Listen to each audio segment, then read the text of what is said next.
ছেলেদের পোশাক পরি, কিন্তু হাঁটা চলা মেয়েদের মতো। কথা সাথে ঘুমের ওষুধ মিলাতে ঘুমাই যায়, চুলগুলা কেটে দেয়। আমি কি কেন বাড়ি যাওয়া হবে না? কয় তোমাকে বিক্রি করে রেখে গেছে। 6 বছর পরে জানলেন এটা? জি। উঠলাম মেয়ে, নামলাম ছেলে। কেন আমি তো এই পোশাকে গেলে আমাকে বাড়িতে উঠতে দেবেন না, কিন্তু আমার জন্য আব্বুর লাশটা রাখা হয় না।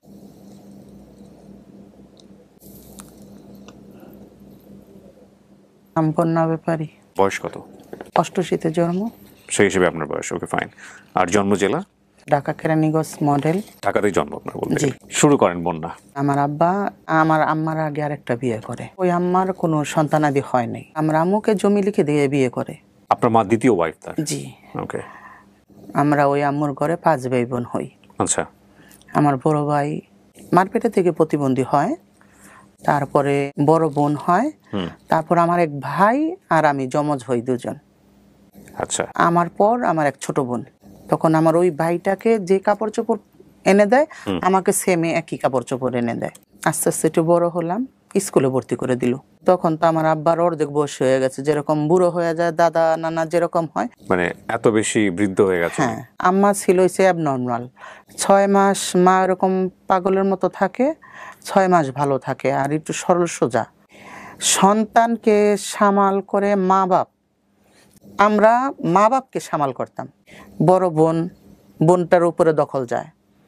তখন কৃষিকাজ করে আব্বু আলু লাগায়, কাঁচামরিচ লাগায়, যে পেঁয়াজ লাগায়, মানে এগুলা নিয়ে উঠাইতে হয়, বাজারে নিয়ে বিক্রি করতে হয়। এগুলা বড় বোনটা অনেকটাই আব্বার হেল্প করে। আস্তে আস্তে বড় বোনটা বড় হলো, বড় বোনটাকে বিয়ে দিতে হবে। তখন আমার এক চাচতো ভাই ছিল। চাচতো ভাই বলে কি, কাকা আপনার মেয়েটাকে আমি বিয়ে করবো, আমাকে বাইরে পাঠায় দেন। তখন আপনি কি করেন? তখন আমি ছোট, অনেক ছোট। হ্যাঁ। ওকে। আমাদের বাড়ি অর্ধেক বিক্রি করে দেয়, বিক্রি করে ওখানে নিয়ে টাকা রাখে। ওকে দেশের বাইরে পাঠিয়ে দিয়ে বিয়ে শাদী দিবে বাইরে? হ্যাঁ, আমার বোনকে বিয়ে দিবে। ওকে। পরবর্তীতে কি করে, আমার বোনকে বিয়ে করে না। ওহো।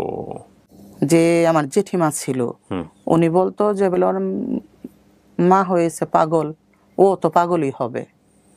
আমার মামা খালু দেখাশোনা করে আমার দুলাভাইয়ের কাছে সবরাতের দিন বিয়ে হয়। আপনার ওই বোনের? হ্যাঁ। আমার দুলাভাইটা কানে কম শোনে, একটু সরল সোজা টাইপের। আব্বা লোকের কথা না শুনতো, বোনটার ভালো জায়গায় বিয়ে হতো। আর আমাদের জায়গা জমি যদি বিক্রি না করতো, ভালো জায়গায় বিয়ে হতো। তখন আমি ক্লাস 2 এর থেকে পড়ি। বিয়ে হয়ে গেল, আব্বু আস্তে আস্তে আস্তে আস্তে না অসুস্থ হয়ে গেল। আমার বড় ভাইটা তো প্রতিবন্ধী, কোনো কাজ কাম করতে পারে না। আর আমার সাথে যে ভাইটা, সেই ভাইটাও কাজ কাম করে, কোনো বাড়িতে টাকা পয়সা দেয় না। তখন আমি আস্তে আস্তে বড় হতে লাগলাম। আব্বা কি করে, লোকের বাড়িতে নিয়ে কাজে দিয়ে আসে। আপনাকে? আমাকে টাকা দিবে 250 টাকা মাস। মা আমাকে থাকতে দেয় না। মা ওখানে যায় কি করবে, যাবে নিয়ে আসবে। মা সন্তানকে আর কি দূরে দিবে না। তখন তো সংসার আয়ের তো আর কেউ নাই। আবার আরেক জায়গায় দোকানে, 4 দোকানে কাজে দিয়ে দেয় আমাকে। আচ্ছা। 300 টাকা মাস। ওখানে কয়েক মাস কাজ করার পর মা যে নিয়ে আসে, তুই ছোট মানুষ, তুই কাজ কর। আপনার কি লেখাপড়া বন্ধ ওই সময়টাতে? ওই সময়টা লেখাপড়া কোন ক্লাস থাকা অবস্থায় ঘটনা? 2 ক্লাস 2 এর পরে আর পড়াশোনা? 2 এর পরে মনে হয় 3 পর্যন্ত পড়ালেখা করেছি। তারপরে আপনার এই ঘটনা? হ্যাঁ। হ্যাঁ, তারপর? আমাকে মানুষের বাড়িতে গরু বাছুর পালার জন্য রাখাল দেয়, এরকম আব্বা আমাকে নিয়ে নিয়ে রাখাল দিয়ে আসতো। টাকা এনে সংসারে যাই হয়, আবার এদিক দিয়ে জমি বিক্রি করে যাই হয়, সংসার তো চালাতে হবে। এরকম করতে করতে করতে করতে বড় হইতেছি, আস্তে আস্তে বড় হইতেছি। নিজের শরীরের পরিবর্তন মনে হইতেছে। তুই বাড়িতে থাকাস কেন, তুই বাড়ির থেকে চলে যাস না কেন? কে বলেন? আপনার সাথে যমজ ভাই? জি। ও কি বড় না ছোট আপনার? আমার বড়। কেন টর্চার করতো আপনাকে? টর্চার করতে আমি তো ওদের মতো না। ছেলেদের পোশাক পরি, কিন্তু হাঁটা চলা মেয়েদের মতন, কথা বলা মেয়েদের মতন, চলাচল বেশি মেয়েদের সাথে। চলে যাবে কেন? মানে বাড়ি থেকে আপনি বাড়িতে না থাকেন এটা চাইতো আপনার ভাই? এটা চাইতো। আপনার যে টুইন ভাইটা, সে কি আপনার মতো দেখতে? হ্যাঁ, সেম আমার মতো দেখতে। কিন্তু আপনার যেরকম আচরণ, ওর মধ্যে সেই জিনিসটা ছিল না? ওর মধ্যে স্বাভাবিক ছেলেদের মতো। আপনিও আপনার মতো স্বাভাবিক, সে তার মতো স্বাভাবিক। জি জি। আপনাকে নিয়ে কি আপনার ফ্যামিলি মেম্বাররা বিব্রত হইতো? আশেপাশের লোকজন বাজে কথা বলতো? হ্যাঁ। তো মূলত আমি যদি চলে যাই, আব্বা অসুস্থ, জায়গা জমি বিক্রি করে লোকের কাছে দিয়ে দিচ্ছে, আমার আব্বা কি লোকের কথা শুনতো? তারপরে কি করলাম, আমি রিক্সা চালাতে লাগলাম। কত বছর বয়স? 16 বছর। রিক্সা চালায় যা পাইতাম পা রিক্সা নিয়ে আব্বার কাছে দিতাম, আব্বার কাছে 5 টাকা চেয়ে নিতাম, কিন্তু দিত না। যখন রিক্সা চালাতে শরীরের ভঙ্গি, শরীরের আকার আলাদা হয়ে যেত, কিন্তু রিক্সা চালাতে টাফ হয়ে যেত, চালাতে পারতাম না। তারপর রিক্সা চালানো বাদ দিয়ে দিলাম। তখন আমাদের রুইতপুর বাজার থেকে 100 আইসক্রিম নেই, গ্রামে হেঁটে হেঁটে বিক্রি করি। আপনার ভাইটা কি করতো তখন পেশায়? আমার ভাইটা তখন কাজ করতো, এমনি কাজ করতো, যা পাইতো, কিন্তু ফ্যামিলিতে টাকা দিত না। আচ্ছা, মানে কি আপনার ফ্যামিলি আপনার টাকা দিয়ে চলতো ওই সময়? হ্যাঁ, তো আপনি আইসক্রিম বিক্রি করতেন গ্রামে? আইসক্রিম বিক্রি করতাম। দেখা যাচ্ছে 100 আইসক্রিম নিলে 50 টাকা লাভ হইতো, এখান থেকে 10-15 টাকা আবার বাকি যেত।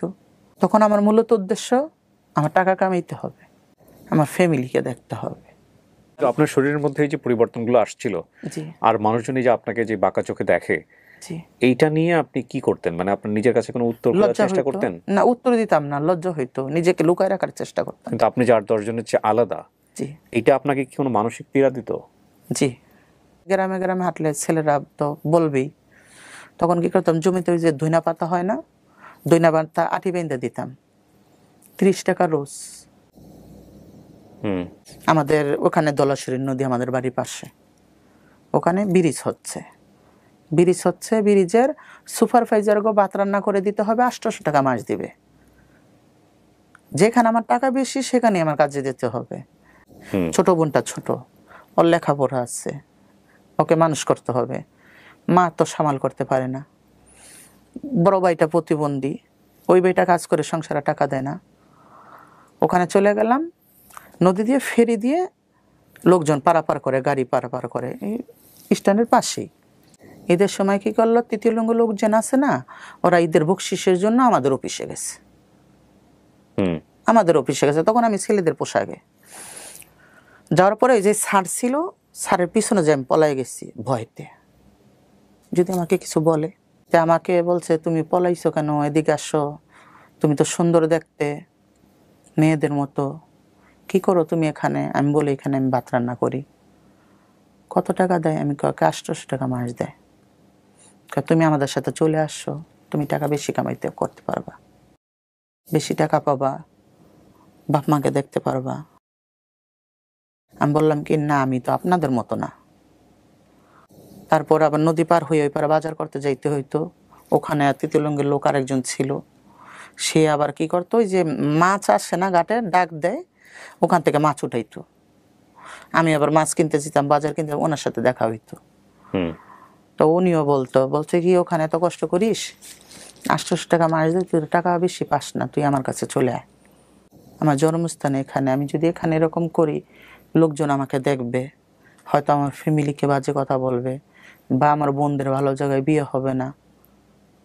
ঠিক আছে, তুই যে কাপড় চোপড় পরে আছিস, তুই এই কাপড় চোপড় পরেই থাকবি। তখন আমি চলে গেলাম ওখানে কাজ করতে। মূলত আমার টাকা কামাই করতে হবে। নবজাতক হলে ওরা যায়, ওদের সাথে নিয়ে যায় আমাকে, বা বিয়ে বাড়ি হলে নিয়ে যায়, বা বাজারে যায় আমাকে নিয়ে যায়, কিন্তু টাকা তো দেয় না। হুম। আবার বাড়িতে এনে গরু পালে, গরুর মতো রাখালের মতন আমার কাজ করতে হয়, তাদের বাড়িতে ঘাস কাটতে হয়, গরুর চারিতে পানি দিতে হয়, গরু খাওয়াইতে হয়, ঘাস কাটার এই যে কাটা দাগ সব হাতের মধ্যে। তাদের বাড়ি বলতে কি ওইখানে কি সবাই তৃতীয় লিঙ্গের? হ্যাঁ। থাকার সিস্টেম, কমিউনিটিটা আসলে কেমন? থাকার সিস্টেম এমনি স্বাভাবিক, ঘর দুয়ার বিল্ডিং ঠিকই আছে, কিন্তু ওখানে এক সর্দার থাকে, সর্দারের আন্ডারে থাকতে হবে। 1000 টাকা ইনকাম করে নিয়ে আসছো, গাড়ি খরচ, খাওয়ার খরচ 200 চলে গেল, থাকে কত, 800 টাকার থেকে তাকে অর্ধেক দিতে হবে, তোমরা 3 জন অর্ধেক নিতে হবে। আচ্ছা, এই সর্দার আপনাকে কি বেনিফিট দিবে? কিছুই না, তুমি কাজ করে ওই যে পাচ্ছ, এখানে তার কোনো বেনিফিট নেই। সর্দার কি আপনাকে কোনো আশ্রয় দিবে? হ্যাঁ, ওনাদের সাথে থাকতে হবে, ওনাদের কাজকাম করতে হবে, ওনাদের দেখা যাচ্ছে রাতের 12টা-1টা পর্যন্ত ওনাদের হাত পা টিপতে হবে, ওনারা যেভাবে বলবে সেভাবে চলতে হবে। এটা আপনার লাভ কি? এতে আমার লাভ হয়েছে, ওই যে আমি ওদের সাথে কাজ করি, ওদের সাথে কাজ করে দেখা যায় 3 জন গেছি, 400 টাকার তেন আমি ভাগ পাইলাম। এটা তো আপনি একা একা করলেও পারেন, একা করতে তো দিবে না। এই হিজড়া কমিউনিটি দিবে না আসলে করতে। না, দেখা যাচ্ছে আমি যদি একা করতে যাই তাহলে এরা দল ধরে এসে আমাকে উঠাই নিয়ে যাবে, কঠিনভাবে মারধর করবে। আচ্ছা। আর তখন তো আমি বুঝি না, ছোট, আর এত কিছু ওদের মতো চালু না, আমি জানি না এত কিছু, আমার তো শিখতে হবে। এরকম চলতে চলতে চলতে চলতে তখন আমার বাড়ির পাশে নাম একটা সর্দার ছিল। আচ্ছা। ওখান থেকে আমাকে নিয়ে আসে। আমার যখন ওই সুপারভাইজারে কাজ করতাম ওখান থেকে কিন্তু আমাকে হাত ধরে নিয়ে আসে। বাপ মা যেমনই হোক না কেন, কোনো বাপ মা তো চায় না তার সন্তানটা বাইরে বাইরে চলে যাক। আব্বা আমাকে বাড়ি নিয়ে যায়। তখন আমার চুল বড় হয়ে গেছে, শরীরের গঠন পাল্টায় গেছে। বড় যে ভাইটা আমাকে প্রচুর মারতো, তখন আমার ভাইটা এমন মারে আমার জ্বর চলে আসে।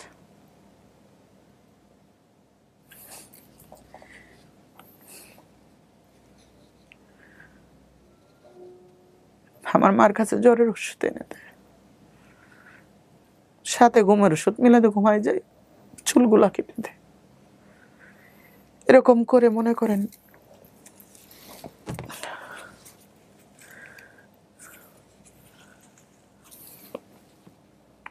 মারতো কেন? মানুষের নানান কথা বলে, আমাকে বাড়িতে রাখা যাবে না, ইজ্জত চলে যাবে। তখন মা আমার পিছন পিছন থাকে, আমাকে কোথাও যাইতে দেয় না, মা বুকে নিয়ে ঘুমাইতো। তারপর আস্তে আস্তে ওনারা আমাকে খোঁজ করতে লাগলো। আমি তো অনেক দিন হয় বাড়ি চলে গেছে, চুল কেটে দিছে, আমি তো আর এখন বাইরে বের হইতে দেয় না মা। তো খুঁজতে খুঁজতে আমার বাড়ি চলে গেল ওনারা। তো বললো কি, এখানে যদি থাকিস তোর মা আসবে, তোর আব্বা আসবে, এখানে তোকে রাখা যাবে না। তাই আমি বললাম কি কি করবেন? বলে কি, চল আমার সাথে ইন্ডিয়া চল। বললো এটা সর্দার? হ্যাঁ, আমার সাথে ইন্ডিয়া চল। ইন্ডিয়া যাবো, তাহলে আমার বাপ মাকে কে দেখবে, আমার ভাই বোনকে দেখবে? কেন এই রাস্তায় তো আমি চলে আসলাম মূলত টাকা, যদি আমি তাদেরকে নাই দেখতে পারি তাহলে তো আমার দূরে যেয়ে লাভ নেই, তাহলে আমি তোমাদের সাথে থাকবো না। সে কি করলো, ফুসলাইতে ফাসলাইতে ওখানে অনেক টাকা, ওখানে অনেক টাকা কামাইতে পারবি। তাই আমি ওই টাকা কামাইতে পারবো, কিন্তু আমার বাপ মাকে আমি টাকাটা পোষাবো কি করে? তো বললো যে বলে আমি যাব, আমার কাছে পাঠাবি, আমি তোর বাপ মাকে দিব। ও নিয়ে আমাকে ইন্ডিয়া নিয়ে চলে গেল। গেলেন কিভাবে ইন্ডিয়াতে? বাসে করে গিয়েছি সাতক্ষীরায়, সাতক্ষীরা থেকে ভোমরা বর্ডার। কয়জন গেছেন আপনারা? উনি গেছে, আমি গেছি, আমরা দুজন গেছি। আচ্ছা। ওখানে দালাল থাকে, দালাল কাটা। কত সালের ঘটনা এটা? এটা ফখরুদ্দিন আমলের আগের ঘটনা। আচ্ছা, অনেক আগের। যে মেন বর্ডার পাসপোর্টের লোক যায়, তখন ছাড় দিয়ে নিয়ে আমাকে নিয়ে গেল দেওগঙ্গা। দেওগঙ্গা? হ্যাঁ, নিয়ে যাওয়ার পরে ওখানে আমাদের তৃতীয় লিঙ্গের লোক আছে, ওখানে 4-5 দিন থাকলো। থাকার পরে ওখান থেকে নিয়ে গেল আমাকে দিল্লি। দিল্লি জামে মসজিদের পাশে আজমিরি গেট। বললো যে এখানে তুমি থাকো, আমি মাসের মাস আসবো, কিছুদিন হইলে আমি তোমাকে এসে নিয়ে যাব, তুমি থাকো। ওখানে কি কাজ আপনার? ওখানে এই যে কাজই, ভিক্ষা করা? হ্যাঁ। আর ওখানে কি পাঞ্জাবি মারোয়ারি দেখা যাচ্ছে ওরা অনেক টাকা দেয়, আর তৃতীয় লিঙ্গের লোকেদের অনেক ইজ্জত করে। আচ্ছা। আমি তো ছোট মানুষ, অচেনা জায়গা, হিন্দি জানি না, বাংলা বলতে গেল ইন্ডিয়ার লোকেদের সাথে আমাদের সাথে বাংলা পার্থক্য আছে। রেখে চলে আসলো। থাকতে থাকতে আস্তে আস্তে আমি হিন্দি শিখে যাই। আর তখন তো আমি ছোট, আমাকে সবাই ডাকে। ওখানে একটা তৃতীয় লিঙ্গের লোক ছিল, কোকিলা হাজি বলে ডাকতো। বাইরে গেলে আমাকে সাথে নিয়ে যেত, কিছু খেতে চাইলে খাওয়াইতো, কিনে দিত, খুব আদর করতো। এরকম করতে করতে 5-6 বছর আমার ওখানে কেটে যায়। এই 5-6 বছর আপনি বাবা মার কাছে টাকা পাঠাচ্ছেন কিভাবে? আমি টাকা পাঠাইতে পারতাম না। উনি যাইতো গিয়ে আমার কাছে যা টাকা জমতো উনি নিয়ে আসতো, কাপড় চোপড়, টাকা পয়সা, যে তোর বাপ মাকে দিতে হবে, তোর বাপ মা এরকম কষ্ট করে। তারপর কি করলো, বাঙালি মেয়ে কলকাতার হবে নাকি জানি, আমাদের মতোই হবে, গেছে। যাওয়ার পরে একসাথে কাজ করি, একসাথে থাকি, রাত ভরা ওনাদের শরীর টিপতে হয়, তারপরে সকাল হইলে ওনাদের সেবা করতে হয়। প্রতিদিন 3 তলার উপর উঠতে হবে, ওখানে চা বানাইতে হবে, রান্না করতে হবে, আবার নিচে নিয়ে আসতে হবে। তারপরে সকালে আবার গোসল করে সবার আগে রেডি হয়ে ওনাদের সাথে, ওনারা বলে এটা টলি যাওয়া, যে টলিতে যেতে হবে ওনাদের সাথে। ওই যে কোকিলা হাজিকে আমি দিদা বলতাম, আমি বলতাম দিদা আমি বাড়ি যাব, আমার তো বাপ মা আছে, আমার তো বাড়িতে যেতে হবে। কয়ে না, তোমার তো বাড়ি যাওয়া হবে না। আমি কি, কেন বাড়ি যাওয়া হবে না? কয় তোমাকে বিক্রি করে রেখে গেছে। 6 বছর পরে জানলেন এটা? জি। এর মধ্যে এসে আপনার কাছ থেকে টাকা পয়সা নিয়ে টাকা গেছে? পয়সা নিয়ে যায়। তখন আর আমি বুঝতে পারি না। আমি তো বৈধভাবে যাই না যে বলেন টাকা পাঠাইতে পারবো। আমি তো গেছি অবৈধভাবে। তো আমার তখন মাথায় যেমন আকাশ ভেঙে পড়লো, আমার বাড়িটা দিবে না। যেই টাকার জন্য আমি গেছি, আমাকে বিক্রি করে রেখে গেছে, এই টাকা পয়সা কি করছে? তখন যে এরকম করি তখন তা কাজে মন বসে না। তখন আমি কিভাবে বাড়িতে আসবো? এই টাকাটা যখন আপনারা কালেক্ট করতেন, আপনারা চাইলে এখানে 2 নম্বরই করতে পারতেন না? মানে যদিও পুরো প্রক্রিয়াটাই আমার কাছে মনে হচ্ছে একটু 2 নম্বরই প্রক্রিয়া। তারপর এটা সিস্টেম, এটা নিয়ে আমি কোনো কথা বলতে চাই না। ধরেন যেটা আপনি আসছে যদি সেটা চাইলে, বলতে হবে। আপনি যদি মনে করেন 1000 টাকা কালেক্ট করেছেন, আপনি চাইলে তো কিছু টাকা সরিয়ে ফেলতে পারেন। কেউ তো হ্যাঁ, এটা সরানো যাবে। দেখা যায় 3 জন গেছি, 3 জনের মধ্যে কথাবার্তা বলে। 3 জনের ভিতরে কথাবার্তা বলে সবাই তো আর এক না। যদি বলে দেশ তার মার খেতে হবে। এই 3 জন কি সবসময় একই 3 জন নাকি চেঞ্জ না, হইতো? চেঞ্জ করে দেয়। ডিফিকাল্ট। যদি কোনো মতে জানতে পারলো সে মায়ের কি মায়ের, তারপরে জরিমানা দিতে হবে। 200 নিয়েছো, তোমার 30,000 50,000 দিতে হবে। ওখানে ধর্মীয়ভাবে কি প্র্যাকটিস করা হয়? ধর্মীয় বাবা যার যার ধর্ম তার কাছে। নিজের মতো করে আলাদা আলাদাভাবে পালন করে সবাই। হ্যাঁ, আর বিশেষ করে কি মুসলমানই বেশি, ওরা মুসলমান ধর্মটাই বেশি পালন করে। নামাজ কালাম পড়ে সবাই? হ্যাঁ, নামাজ কালাম পড়ে, হজ করে, রোজা রাখে। মাশাআল্লাহ। নামাজ পড়ে, বাড়িতেও পড়ে, মসজিদে যায় পড়ে। মসজিদও গিয়েও পড়ে? হ্যাঁ, যেরকম মক্কা শরীফ মহিলা, তৃতীয় লিঙ্গের লোক, পুরুষ পোলা সবাই নামাজ পড়ে, এরকমই। ওখানে কোনো বাধা দেয় না কেউ? কোনো কিছু কিছু বলেনি কখনো? না, বললে ওনারা হয়তো ওই সিস্টেমে পাঞ্জাবি পরে, জুব্বা পরে, দেখা যায় হাজি রুমাল দিয়ে মাথা টাথা ডেকে ডেকে সুন্দর করে অজু টজু করে। আচ্ছা, না, এই বিষয়ে আমার জানাশোনা খুবই কম। আমি প্রশ্নটা আসলো বলে করলাম। জি। আমার হয়তো ইউটিউব থেকে দেখে নেওয়া দরকার ছিল এই মুহূর্তে, আমি জানি না, হয়তো দেখেও নিব। আপনারা আমাকে একটু দয়া করে বলবেন কিনা আমার এই ইউটিউবের ভিডিওর নিচে কমেন্ট সেকশনে এসে, থার্ড জেন্ডার বলি বা তৃতীয় লিঙ্গ বলি বা আমাদের ভাষায় যেটা প্রচলিত আছে, হিজড়া যারা আছেন তারা কি মসজিদে গিয়ে নামাজ পড়তে পারেন? যদি পারেন তাহলে এটার সিস্টেমটা কি? শারীরিকভাবে মেল কিন্তু ফিমেল, ন্যাচারালি ছেলেদের হয়েই তো পৃথিবীতে আসছেন। ছেলেদের যেরকম, না, ওরকম ছিল না। তাহলে ছোটবেলাতেই আইডেন্টিফাই করার কথা ছিল যে আইডেন্টিফাই তো বাপ মা ঠিকই জানে। বাপ মা তো ওই যে আমার ভাইটাকে যেভাবে কাপড় চোপড় পরাইছে, আমাকে তো সেভাবেই পরাইছে।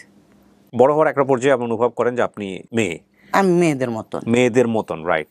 সো এই যে বড় অনুভবের যে জায়গাটা, সে মনে করছে মেয়েদের মতন সে। এখন সে যদি নামাজ পড়তে চায়, সে কি মসজিদে গিয়ে নামাজ পড়তে পারবে? এইটাই হচ্ছে আমার কোয়েরি। আমার জানা নাই, আমি আবারও বলছি বিনয়ের সঙ্গে। সো এই বিষয়ে যদি আপনাদের কোনো জানাশোনা থাকে আপনারা এসে কমেন্টস করেন, আমি একটু জেনে নিব, যাতে করে পরবর্তী ভিডিওতে এই বিষয়গুলো আমার প্রশ্ন করাটা অনেক বেশি ইজি হয়। ঠিক আছে, তারপরে কি হলো? মেয়ে আলাদা, ছেলে আলাদা, কিন্তু আমি যেন মাঝখানে একজন। আমার হাঁটা চলা মেয়েদের মতন, আমার অঙ্গভঙ্গি মেয়েদের মতন, আমার মেয়ে সাজতে ভালো লাগে। আপনি যেটা বলছিলেন যে আমাকে বাড়িতে যেতে হবে, আপনি রাস্তা খুঁজছিলেন। হ্যাঁ, বাড়িতে যেতে হবে। তো এরকম করতে করতে বাড়িতে যাওয়ার তো কোনো রাস্তা পাচ্ছি না, কিভাবে যাব? তখন আমার বাড়ির সাথে কোনো যোগাযোগ নেই, ইন্টারনেট বন্ধ। ওই খবর পাই, না গেলে খবর পান না? না গেলে খবর পাই না। তখন এক ক্ষেত্রে কি করলাম, আমি ওখান থেকে পালাইলাম। পালানোর আগে আপনি জানতেন যে কোথায় পালাবো, কি করবো না করবো, কিছু কি না, আমি জানতেন? জানতাম না কিছু না জেনেই আমার কাছে স্লিপ 200 টাকা। এই 6 বছরে আপনার কোনো কার্ড হয়েছে এখানে? না, কোনো কিচ্ছু হয়নি? কিচ্ছু হয়নি। এটা রিস্কি না? হ্যাঁ, ওখান থেকে পালাইয়া আজমিরি গেটের পাশেই ট্রেন স্টেশন, লোকাল ট্রেনে উঠলাম। লোকাল ট্রেনে উঠে আমি কলকাতা চলে আসলাম। কলকাতা চলে আইসা হাবড়া নামলাম। হাবড়া নামার পর ওখানে আবার আর তিতিলঙ্গের ঘরে যাই আমি উঠলাম। চিনলেন কিভাবে, জানলেন কিভাবে? ট্রেন টাকা উঠায়, ওনাদের সাথে পরিচয় হলো। আমি কান্না করতেছি, তখন নিয়ে গেল আমাকে রানাঘাট। হ্যাঁ, রানাঘাট, ওখানে বাঙালি আছে, ওদের সাথে কথা বলতে পারি। এরকম করতে করতে ওখানেও টাকা কামাই, সেম একই অবস্থা। টাকা পাইতেছি না, তো টাকা তো খেয়ে নিচ্ছে। সবার সাথে সবার কালেকশন আছে, সবাই সবাইকে চেনে। সবাই সবাইকে চিনে। তো এরকম করতে করতে আবার ওখান থেকে বের হয়ে আমি বর্ডারে চলে আসলাম। আমি তো বর্ডার পার হতে পারবো না, বেলাকে গিয়েছি। তখন আবার ঘুরে দেগঙ্গা চলে গেলাম। জেলা বললাম কি, জেলা আমাকে রাখেন, আমি আপনাদের সাথে কাজ করব। দেবগঙ্গা গিয়ে কাকে বললেন এটা? যে সর্দার থাকে ওনাদেরকে বললাম। আচ্ছা। আর আমাকে সবাই পছন্দ করতো, হয়তো এক জায়গায় গেলে 2 পয়সা আমি বেশি পাবো। তো ওখানে থাকলাম, থাকার পরে ওখানে বাংলাদেশের থেকে লোকজন যাতায়াত করতো। কিছুদিন থাকার পরে ওই বাঙালি লোকের সাথে আবার বেলাকে আবার বাংলাদেশে চলে আসলাম। আচ্ছা, বাংলাদেশে চলে আসলাম সাতক্ষীরায়। তখন আমার কাছে টাকা নেই, রাত্র হয়ে গেছে, রাতে আমি কোথায় যাব? ওখানে তো আমার কেউ নাই। সাতক্ষীরা নিউ মার্কেটের ওখানে 4 দোকানে বসলাম। তো 4 দোকানদার আমাকে দেখে বলছে কি, তুমি জায়গায় যাবা? কোন জায়গা? মানে জায়গার সর্দার, সাতক্ষীরার সর্দার। ওকে। তাই আমি বলছি, উনি কি করে? কয় কেন ওই জায়গায় তৃতীয় লিঙ্গ লোক, অনেক লোক থাকে, তুমি কি যাবা? আমি বলছি হ্যাঁ যাব। তো তখন আমাকে ওনার কাছে নিয়ে যায়। তখন ইরিকা তেরাল দিয়ে এই সমান কাদা, এই কাদা পানি ভাঙ্গা আমার এক চকের মাঝখানে উনি বাড়ি করছে, গোলপাতার একটা ঘর। গিয়ে দেখি ওনার ওই জায়গায় পুরুষ পোলারা বাজে নিশা করে, কেউ গাঞ্জা খাচ্ছে, কেউ মদ খাচ্ছে। ওখানে আমার থাকতে হবে। কেন, আমার তো টাকা নেই, আমি বাড়ি আসবো কি করে? সাতক্ষীরার থেকে একটু দূরে বাজার, ওখানে আবার ওনার শিষ্য মেয়ে থাকে। তো ওনার শিষ্য মেয়ে প্রতিদিন ওনার কাছে যায়, যে কাজ করা, দোকানে টাকা উঠানো, হয়তো বেবি হইলে ওখান থেকে টাকা আনা, বিয়ে বাড়ির থেকে টাকা আনা। উনি সকালে যায়, কি করে, নিউ মার্কেটের ওই পাশে হোটেল আছে সোনারগাঁও, ওখানে বসে ওই বাড়ির থেকে যারা থাকে আসে, আইসা একসাথে কাজ করে। উনি আর ওই বাড়িতে যায় না, উনি ওনার বাড়িতে জাউডাঙ্গা ব্যাক করে। তাই আমি বললাম কি, নানু আমি তো এখানে থাকবো না, তাহলে ওনার সাথে চলে যাই। উনির সাথে সকালে আসবো, আমি কাজ করে দিয়ে ওনার কাছে চলে যাব। কয় না, যাওয়া যাবে না, তোমার এখানেই থাকতে হবে। তো ওখানে থাকি কষ্ট করে, গ্রামে যাই। যাওয়ার পর এরকম করতে করতে বোমরা বর্ডারের এই পাশে আমরা গ্রামে ঘুরি। এক বাড়িতে বাচ্চা হয়েছে, মেয়ে বাচ্চা, ওখানে আমি গিয়েছি।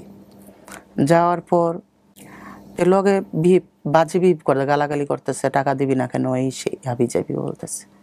তাই আমি বললাম কি, দেখো, মানুষ যদি টাকা আপোষে না দেয়, জোর করে তো টাকা নেওয়া যাবে না।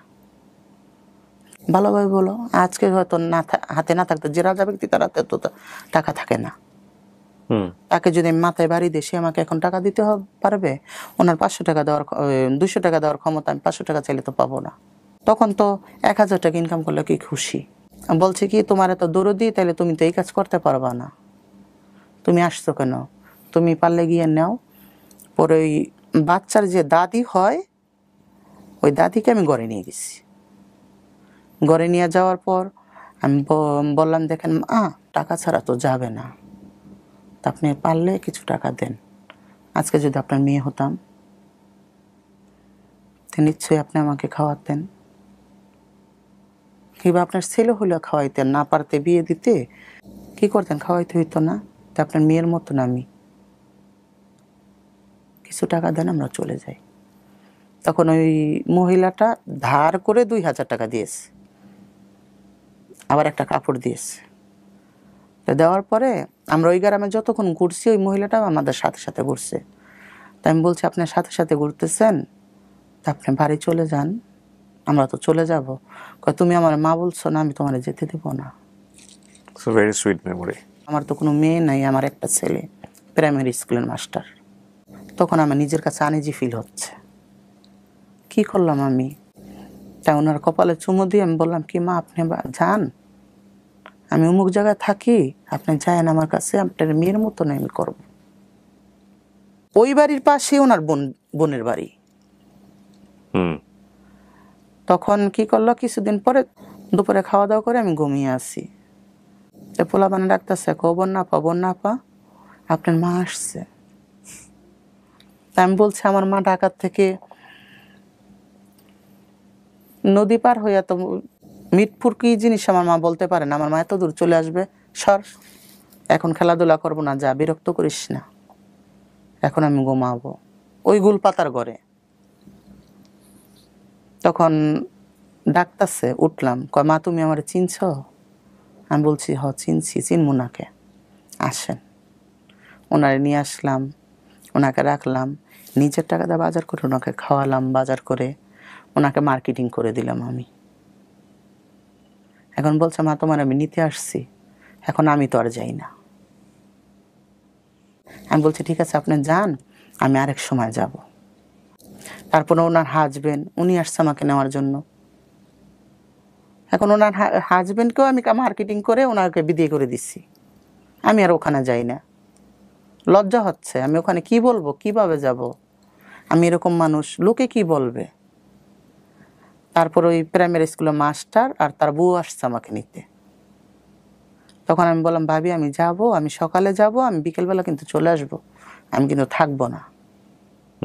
কয় ঠিক আছে তুমি বিকালবেলায় চলে এসো, বিকালবেলা চলে এসো। কিন্তু ওই মহিলার চেহারা আর আমার চেহারা এক চেহারা। আর ওই মহিলা বাড়ি গিয়ে বলছে যে আমার এক ছেলে আর এক মেয়ে হয়েছিল আমার বাপের বাড়ি এরকম, ওই মেয়েটাকে এরা নিয়ে গেছে ঢাকায়। 5-6 বছর পরে খোঁজে খোঁজে আমার খোঁজে খোঁজে বাড়ি আসছে। সবার সাথে এটা যে প্রচার করছে, সবাই জানতেছে আপনি তার মেয়ে, সবাই জানতেছে আমি তার মেয়ে। তখন আমি গেছি ওনাদের বাড়িতে, ওই সর্দার বংশ ওনারা, ওনাদের আশেপাশে যে বাড়িঘর আছে ওনার এই সব আত্মীয় স্বজন। এখন পুরো বাড়ি ভর্তি হয়ে গেছে আমাকে দেখতে। ছোট মার মেয়ে এসেছে, ছোট মার মেয়ে এসেছে। এখন লজ্জায় তো আমি ঘর থেকে বের হই না। আমি বিকালবেলা ওখান থেকে চলে আসছি। তারপর আস্তে আস্তে আবার গেলাম, আবার আসলাম, ওনারও আসলো গেল, এরকম করতে করতে ফ্রি হয়ে গেছি। এখন আমি ওখানকারই মেয়ে, ওনারই মেয়ে। আপনার মার কাছে যান নাই বাড়িতে? না, এখনো পর্যন্ত যাইনি। আমি ছোট থেকে এত ভালোবাসা পাইনি, তো ওখানে আমি একটু ভালোবাসা পাচ্ছি। ওই ভালোবাসাটাই আমার কাছে অনেক কিছু। তার ছেলে মেয়েরা কেনাকাটা করে দিতাম, তাদেরকে কেনাকাটা করে দিতাম, তারাও আমাকে দিত, আদর করত। আমার ভাইয়েরও মা আমার আব্বা, আব্বা ভাইয়েরও আমারও, মানে ওই যেখানে ওই সম্পর্ক তৈরি হলো সেটা ওখানে। ওকে ওকে। ওই ভাইকে বলতো যে বলে যদি আমি মারা যাই আমার লাশ বরাব দিয়ে রাখবি, কিন্তু আমার বন্যাকে না দেখায় কখনো মাটি দিবি না। কিন্তু বাকিটা আমি বলতে চাচ্ছি না, যেগুলো ওনাদের কাছে কি আঘাত আমি পেয়েছি। হঠাৎ করে আমার মনে পড়লো আমার বাড়ি যেতে হবে। ওখানেও কিন্তু আমার 2-2.5 বছর কেটে গেছে। আমার টাকা পয়সা খেয়ে আমাকে 5,000 টাকা দিয়ে আমাকে বাড়ি পাঠাইলো। তখন আমি কি করি, গাড়ির থেকে নেমে বাড়ি আসি, ব্যাগের ভিতরে আমার ছেলেদের প্যান্ট, ছেলেদের গেঞ্জি, ছেলেদের টি শার্ট, ক্যাপ আমার ব্যাগে। ওই গাড়িতে বসে আমি পোশাক চেঞ্জ করি। উঠলাম মেয়ে, নামলাম ছেলে। কেন আমি তো এই পোশাক গেলে আমাকে বাড়িতে উঠতে দেবে না। আর ওখানের পরিস্থিতি কী আছে তা তো আর আমি জানি না। আমি ফিরলাম 6 বছর, এখানে 2.5 বছর, প্রায় 9 বছর পর। 9 বছর পর। তো ওখানে গিয়ে দেখি কি আমার মা একদম আমার জন্য বদ্ধ পাগল, তাকে সিমেন্টের খামের লোকে তালাদা রাখতে হয়। আব্বা একদম বয়স হয়ে গেছে, বাড়িতে মানুষের জন্য থাকা যায় না, সবাই আমাকে দেখতে আসতেছে। অমুকের ছেলে, অমুকের মেয়ে এরকম সুন্দর হয়ে গেছে, আমার শরীরের রোগ দেখা যেত। আমি যখন পোশাক পরে রাস্তাতে হেঁটে যেতাম মনে হইতো কি জন্তু যাইতেছে। আমি তৃতীয় হয়ে গেছি। তারপরে কি করলাম, আমি চলে আসলাম সেই সাতক্ষীরায়। সাতক্ষীরা চলে আসলাম, কিন্তু মোবাইলে 7 টাকা 8 টাকা মিনিট কাটে, বাড়িতে কন্টিনিউ আমি যোগাযোগ করি। দেখা যায় 4-5 মাস থাকলাম, 4-5 মাস টাকা নিয়ে আর কারো কাছে টাকা দিই না, টাকা নিয়ে বাড়ি চলে আসি। বাড়ি এসে আব্বার কাছে টাকা দিই, আব্বা সংসার চালায়। 4-5 দিন থাকলাম, আবার চলে গেলাম। ওখান থেকে টাকা কামাইতে তখন আমার বড় যেই ভাইটা, ওই ভাইটাকে বিদেশ পাঠাবে। আব্বার জমি বিক্রি করলো, আবার আমিও কিছু টাকা দিলাম, ভাইটাকে সৌদি আরব পাঠালাম। ফখরুদ্দিন আমলে আব্বু স্ট্রোক করলো। তখন অবরোধের সময় আব্বু স্ট্রোক করছে, হসপিটাল ভর্তি। তখন আমি ঢাকা আসি। তখন আব্বুর টাকা পয়সা দিয়ে চিকিৎসা করালাম। চিকিৎসা করার পরে ডাক্তার বলল আর ভালো হবে না, প্যারালাইস হয়ে গেছে। তখন বাড়ি নিয়ে গেল। বাড়ি নিয়ে যাওয়ার পরে এখন আমি তো আর বাড়ির থেকে কোথাও যাব না। তখন বড় বোন আমাকে বলল যে তুই যদি বাড়ি থাকিস তে আব্বু চিকিৎসা কীভাবে চলবে, সংসার কীভাবে চলবে। তখন আমি বললাম কি তাইলে এই নাম্বারে যদি আমাকে ফোন দাও তাইলে তুমি পাবা। তুই যা। তখন আমি ওখানে যা কাজ করি, টাকা পাঠাই, আব্বুর চিকিৎসা হয়, সংসার চলে। আব্বু 18 দিন 19 দিন পরে মারা গেল। মারা যাওয়ার পরে আমার সন্ধ্যার দিকে ফোন দিছে। দেওয়ার পর আমি তখন তো হরতাল অবরোধ, ফখরুদ্দিনের আমল। আমি সারা রাত গাড়িতে ছিলাম, আস্তে আস্তে সকাল 10টা বাজছে আমার বাড়িতে গেছে, কিন্তু আমার জন্য আব্বুর লাশটা রাখা হয়নি।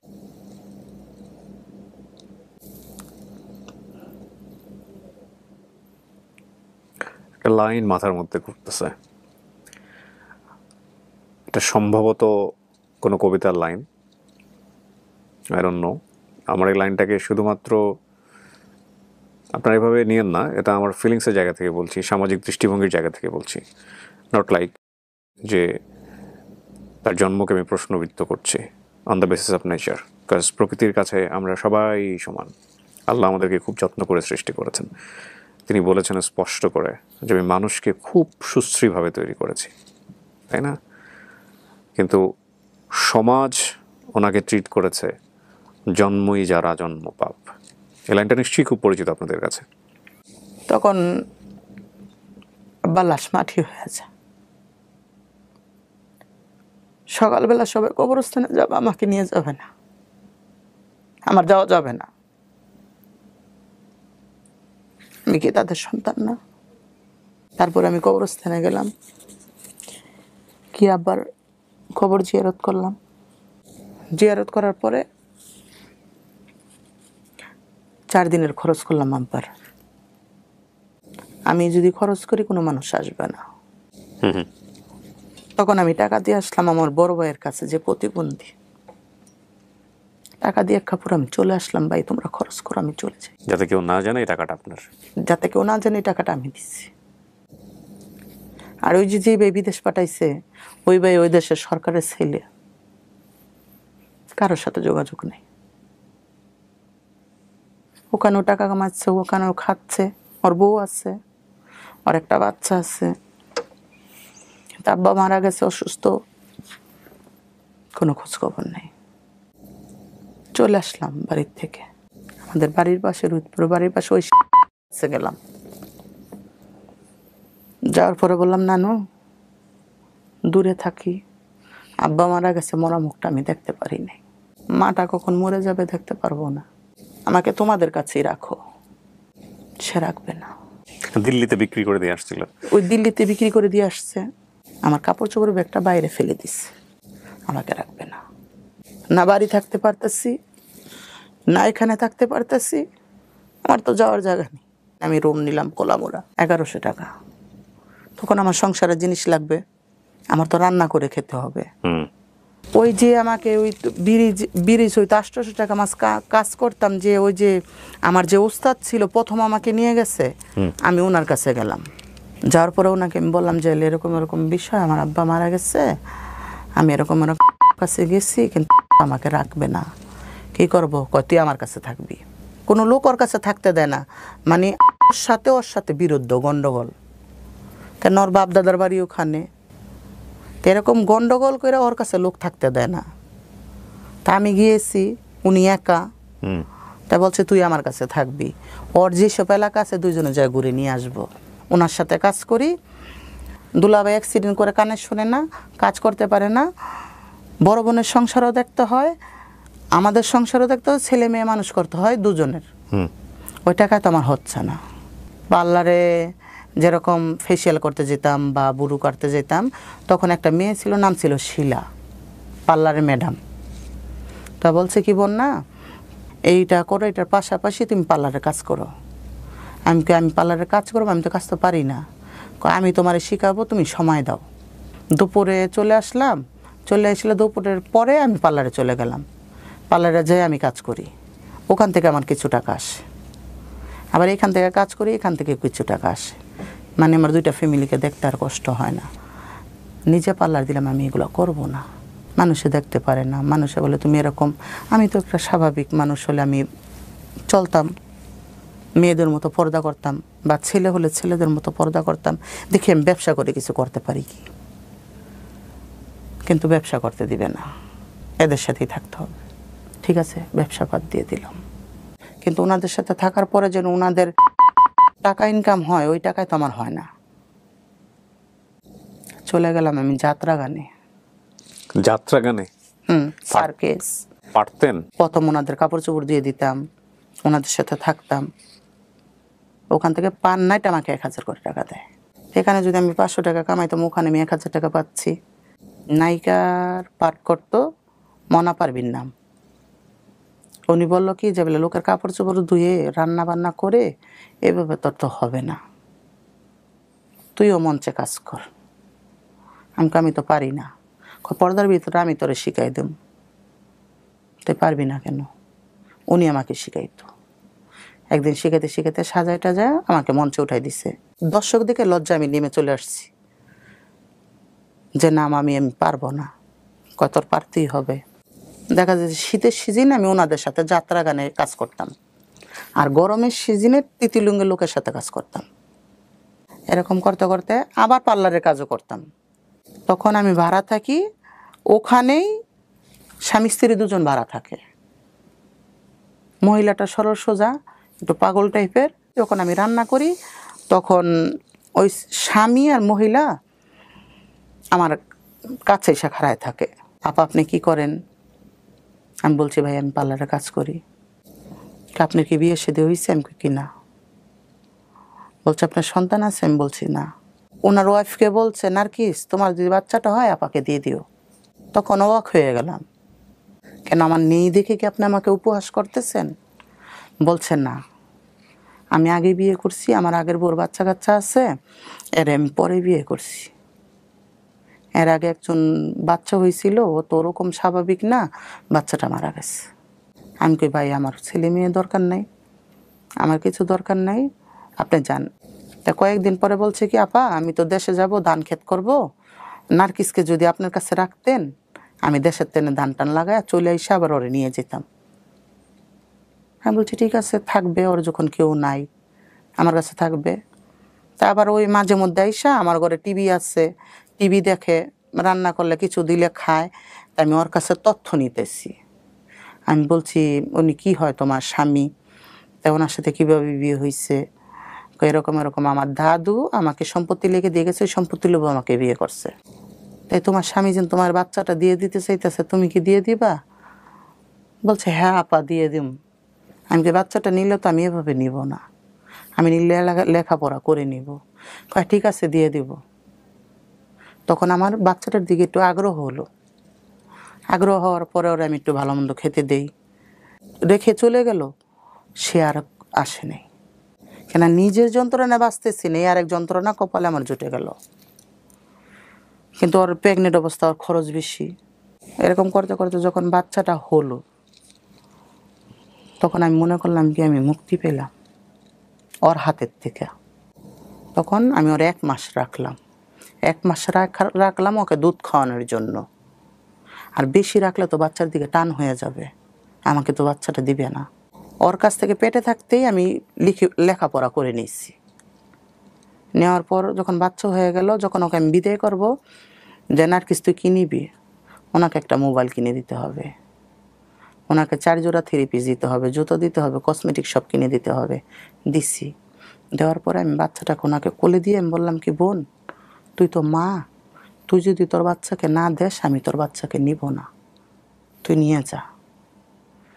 ওকে বাচ্চা দিয়ে লঞ্চের টিকিট কেটে বরিশাল বাড়ি ছিল, আমি লঞ্চে উঠাই দিয়ে এসেছি বাচ্চা সহ। বাচ্চা সহ লঞ্চ ঘাটে ময়লার মধ্যে বাচ্চাকে ফেলে রেখে দিয়েছি। তাহলে তোকে আমি দিয়ে আসলাম, তুই বাচ্চাটাকে লঞ্চ ঘাটে ময়লার মধ্যে ফেলে রেখে দিয়েছিস, আমার কাছে রেখে যেতি।